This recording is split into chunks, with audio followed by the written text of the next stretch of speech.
Volto a dizer, pode acontecer? Pode. Mas isso não é uma regra. Deus, como eu botei ali, e não fui eu que coloquei, não fui eu que criei aquilo ali, tá? Deus é justiça, Deus é justo. E Deus é amoroso e misericordioso. A partir do momento que você tem um arrependimento fiel, tá? Não é falar, não, meu pai, eu me arrependi do que eu fiz, mas lá dentro do teu coração não está nada, é só da boca para fora. Ele é tão misericordioso que ele pode dar uma outra alternativa. A partir do momento que, quando eles tomaram consciência do erro, eles se arrependeram, não seria muito mais justo Deus trazer de volta à terra aquele garoto que arrastou o João Hélio como pai do João Hélio, para que ele tenha a obrigação de sustentá-lo? Seria muito mais justo. E normalmente, já que a coisa vem, a gente tem a experiência de vidas passadas, nesse caso João Hélio viria renegando o pai. Para quê? Para que João Hélio aprenda a perdoá-lo. Com a passagem de vida, não sei se alguém viu aqui aquele A Vida Continua, o filme, ele é muito bom, aconselho a quem puder vê-lo, e ele explica exatamente isso. Vidas passadas que foram resolvidas em vidas seguintes. Não adianta a gente chegar aqui e falar, ai meu Deus do céu, eu te perdoo, mas se você fizer isso de novo comigo... Aquele livro, meu livro, Arne Clark também, bem mais cedo, a reencarnação do ser de luz, ele tem uma dificuldade no plano espiritual para aproximar o pai e filho, né, para que um reencarnasse com o filho do outro. Interessante. Para que se houvesse, porque numa reencarnação passada, um lado do outro do duelo, né, no amor de uma mulher, e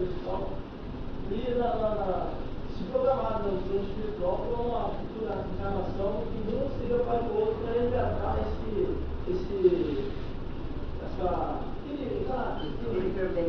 problema que se criou. Vocês veem que exemplo mais bonito. Há exemplo maior da justiça de Deus? Não. Ele, em vez de falar, não, vocês brigam, que mãe tem costume de falar, quando os irmãos brigam, né? Você vai para o seu quarto e você vai para o seu. Não é muito melhor chegar, botar os dois juntos e conversar, por que vocês estão brigando? O que está acontecendo? Ele pegou meu brinquedo. Não é melhor vocês dividirem o brinquedo, cada um brinca com um pouquinho. A minha filhada, 20 anos atrás, eu estou velho. A minha filhada, ela era pequenininha, e uma priminha, filha de uma prima minha, estavam brincando com boneca.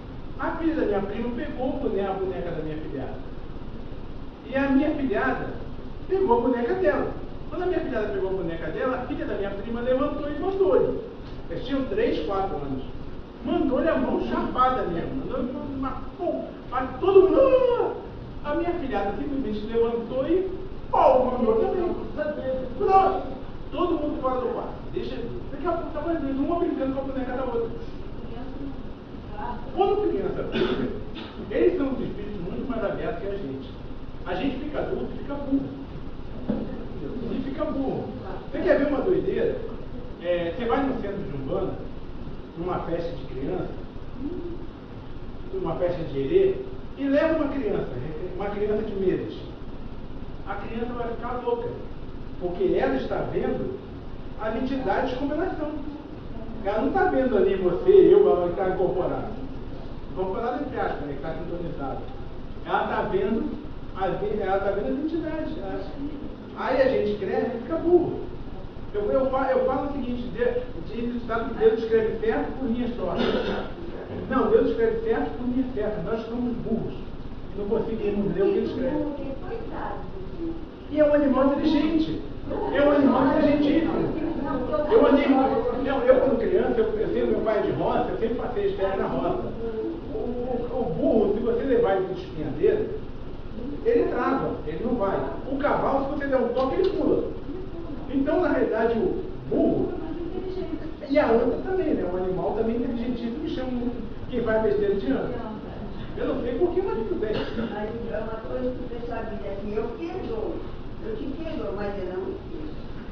Então, perdoa, né? Aí eu perdoo fácil, pai. Mas aquele que fiz eu perdoei. Mas eu não sei o que ele fez. Então, eu vou...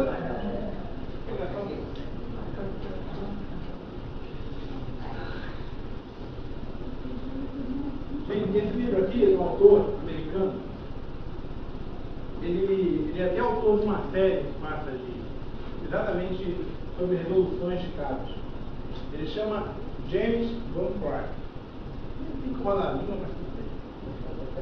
Esse livro é um livro fantástico para quem acha que pode fazer qualquer coisa, que nada vai acontecer. Ele fala o seguinte, sobre a culpa. Né? Como tudo na vida, mudar o modo de pensar é um processo. Como se trata de um hábito novo, como se trata de um hábito novo para você, tenha paciência, pois a mudança não acontecerá de um dia para o outro. Veja isso como um jogo.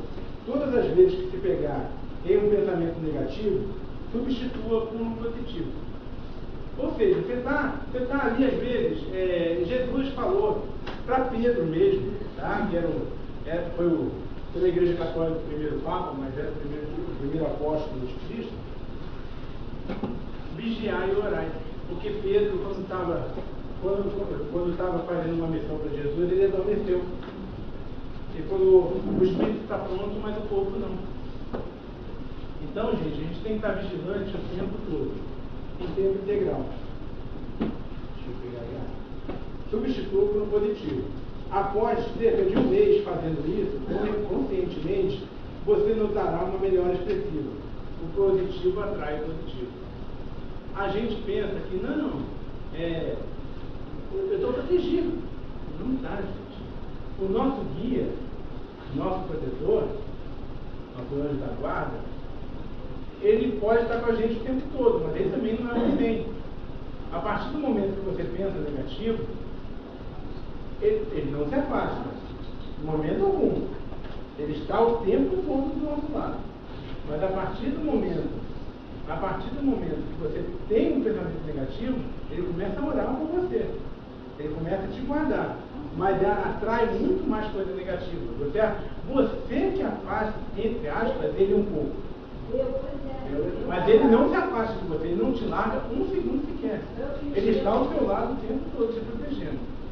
Só que ele tenta, de toda maneira, espiritualmente falando, te transformar, te trazer cargas positivas, vibrar por você. Só que o teu livre-arbítrio se você é uma pessoa negativa, você vai sempre te trazer. É um teste fácil fazer isso. É só você parar sozinho e falar, eu acho que eu vou ter uma dor de cabeça. Eu acho que eu vou ter uma dor de cabeça. Daqui a 10 minutos falando isso, você está com uma dor de cabeça, enxaqueca, é terrível. Você vai estar com uma enxaqueca terrível. Então, aí a gente pergunta, em cima às vezes a gente pergunta, como a gente vai evitar que as penas se transformem em eternas? Evitando que a gente fique parado. Evitando que a gente fique encarnações e mais encarnações sem evolução. Trabalhando, não importa a religião, tá? Porque uma religião só presta, ela só é eficaz a partir do momento que ela nos transforma em pessoas melhores. Como o Paulo costuma falar muito, aqui, a gente reconhece o verdadeiro cristão pelo seu esforço diário de combater suas más tendências, não é pelas suas boas ações, que boa ação todo mundo faz. Você ajudar, a gente costumava brincar no escoteiro, e a primeira coisa que quando você vê um escoteiro, você sabe que eu sou escoteiro, você vende biscoito? Não vendo biscoito, isso é coisa de bandeirante americano. Você ajuda a velhinha a atravessar a rua? Eu falei, ajudo, mesmo que ela não queira. Então, a gente costuma brincar para a pessoa se tocar, né? Que não é assim. A gente pratica boa ação, mas não é toda senhora, todo senhor que eu vou ver na rua, que eu vou pegar pelo braço e vamos pro lado de fora. Me fugiu o nome dele agora, aquele ceguinho que participa da escolinha do Bambu, me fugiu o nome dele agora. Magel. Ele conta um caso que é fantástico, foi real, que ele estava virou piada para ele, que ele estava na rua esperando alguém que o pegasse para atravessar a rua. Então ele sentiu uma pessoa do lado, ele botou a mão no ombro e começaram a atravessar a rua. E nisso ele escutando buzina, quando chegou do outro lado, a pessoa virou para ele e falou, muito obrigado. Ele falou, não, eu que agradeço por ter atravessado a rua. Resultado, eram 2 cegos, um atravessando a rua com o outro. Ele falou, quase que eu fui pego por um carro. Então, gente, a boa ação não é só pela boa ação, tá? Eu costumo, a dona Alma, quem me conhece, sabe, eu costumo adicionar o Pai Nosso. Eu aprendi a fazer igual. O meu Pai Nosso, a oração dominical que Jesus ensinou, livrai-nos do mal, meu Pai do céu, travou aqui agora. Eduardo na sua ofensa que nós esperamos e defendido. Não me deixeis cair em tentação e livrai-nos do mal. Eu acrescentei, principalmente o mal que ainda existe dentro de mim. O egoísmo, orgulho, inveja, várias coisas. E a pilha é grande. Ao que está na pilha é que eu sou advogado, mas por mim eu sou gente boa. Mas, gente, o que a gente, só para adiantar, que não tem tempo, eu falar tudo que eu quero, nem eu tenho gente futuro. Mas não existe acaso. Não existe acaso. A gente brinca. É claro que eu brinco quando tem maneira. Estou eu, a Monique e o Zé Carlos aqui conversando. Aí chega algum colega jurista também e fala, gente, eu vou embora porque mais de 3 advogados é formação de quadrilha. É claro que a gente brinca. Por quê? Porque, vamos botar para vocês, nós temos 1 milhão de advogados. Tá? Honestos. Por incrível que pareça. Se um fizer alguma coisa, é esse que vai aparecer no Jornal Nacional e todo mundo vai falar, nossa, o advogado é tudo pilantra. Mas um fez alguma coisa. Como existe um monte de médico pilantra, um monte de líder religioso pilantra, em qualquer profissão acontece, qualquer mundo inteiro. Por isso nós vivemos num mundo de provas e expiações. A gente está aqui, gente, para sofrer. Agora, sofrer na medida do nosso merecimento. O que a gente tem que fazer? Sentar com a gente mesmo, meditar, ver o que a gente pode fazer para melhorar o nosso caminho. Não é só ficar parado, não. Eu vou ficar paradinho aqui sentado, porque eu não vou fazer o mal e vou me dar bem. Não, é fazer o bem mesmo. Se você ser cobrado não só pelo mal que fizer, mas também pelo bem que deixou de fazer. Com certeza, principalmente pelo bem que a gente deixou de fazer. Mas você tem, eu estou passando na rua, vi aquela pessoa ali com fome, com frio, mas eu não tenho nenhum centavo para dar para ela, infelizmente. Tudo bem, gente. Faz uma oração, manda uma vibração positiva para aquela pessoa. E com certeza daqui a pouco alguém, através dessa vibração positiva, alguém vai passar e vai ajudar. Alguém vai passar ali e vai ajudar aquela pessoa. Tudo acontece no seu caminho. Nada nesse mundo acontece por aqui. Nada. Não há uma folha que caia. É claro que, como a gente discutiu aqui, o André Luiz falou, Deus não vai lá catar as folhinhas para derrubar. Mas Ele sabe que aquilo está acontecendo, principalmente com a gente. A gente tem uma coisa chamada nosso próprio tribunal. A gente pensa, imaginem um filme de tribunal do júri, aquele júri ali bonitinho e tal, sendo que o nosso júri é composto de uma pessoa, que se chama nossa consciência.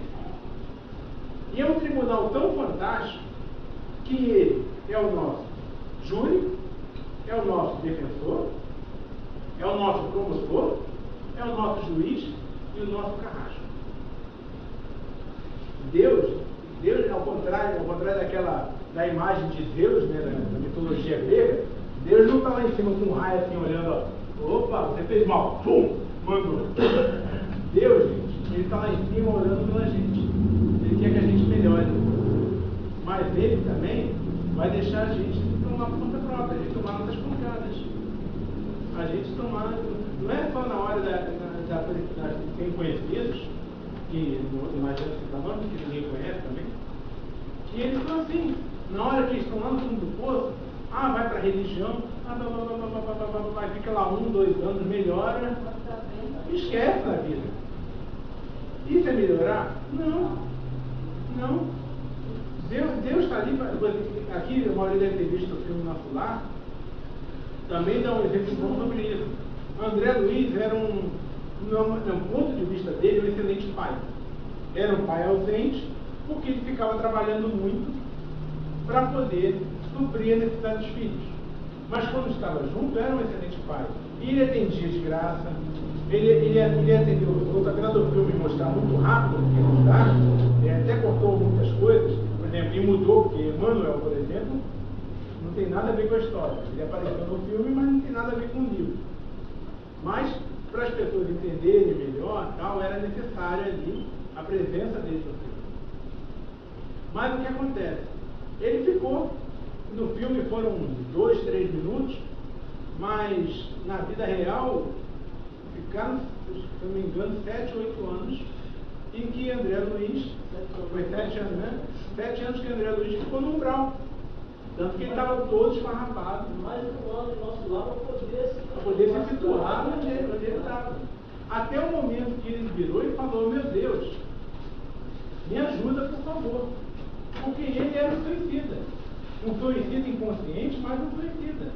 Por que inconsciente? Porque ele fumava, ele bebia e sabia como médico que isso fazia mal. Ele não tinha controle, né? Como a gente não quer ter controle, a gente acha que isso é prazeroso e. Não, muitas vezes não tem cura, mas tem controle. Por exemplo, eu quando era criança, com uns 10, 11 anos, eu cansava de, se eu ia lá na casa da minha mãe, acende o cigarro para mim lá no fogão. Eu ia, acendia e entregava. Nunca fumei na minha vida. Nunca, só acendia, eu dava aquela puxada para acender, mas não tragava. Eu acho horrível, gente. Eu acho horrível. Aquilo não é que não sou contra quem fuma, pelo amor de Deus. Mas acho deplorável o gosto. Mas é meu. É meu. Por causa disso, eu sou habilitado a recriminar quem fuma? Não. Mas olha, eu vou falar para o senhor, eu não posso ter ninguém de humano, eu tenho minha experiência. Então eu espero falar assim, não fuma não vai acabar com a sua vida. Isso é ruim? Agora eu vou lhe fazer uma pergunta. Alguém já parou de fumar dessas pessoas que a senhora falou? Não. Conseguiu um? Fantástico. Fantástico. Já cumpriu 100% da meta que Jesus queria. Mas sem.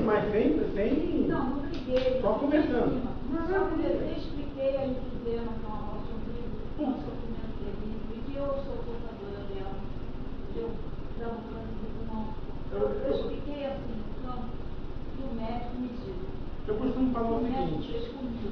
se todo mundo. Aí a pessoa pegou, eu falei, tem um médico, o doutor me ensina. Todo dia você tira da carteira um cigarro e vai lá.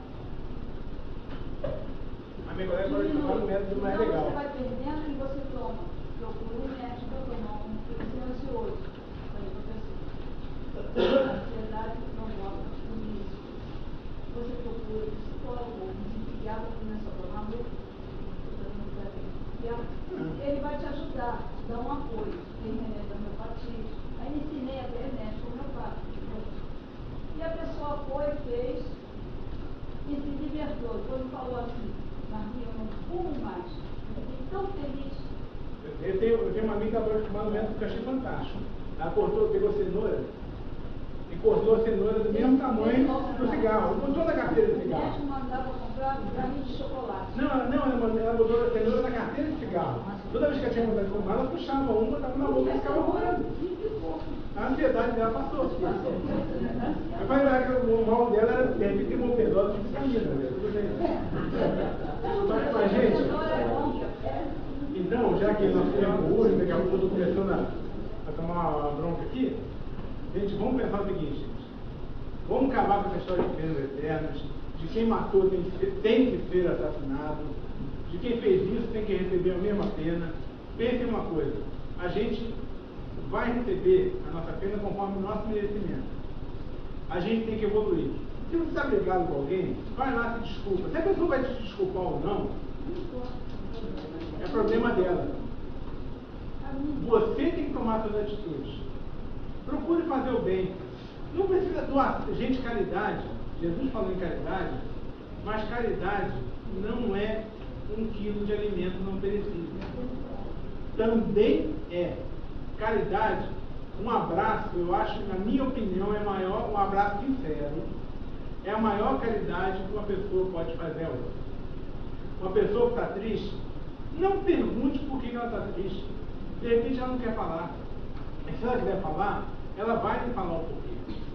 Vai lá, abraça. A pessoa fala, não, mas se a pessoa tentar te renegar, você vai dar aquele abraço gostoso, fica abraçado ali e fala, fala nada não, só abraço. Estou precisando, você fala, estou precisando de um abraço. Estou precisando de um abraço. Abraça a pessoa e fica ali. Quando você sentir a pessoa melhor, se ela chorar, deixa ela chorar.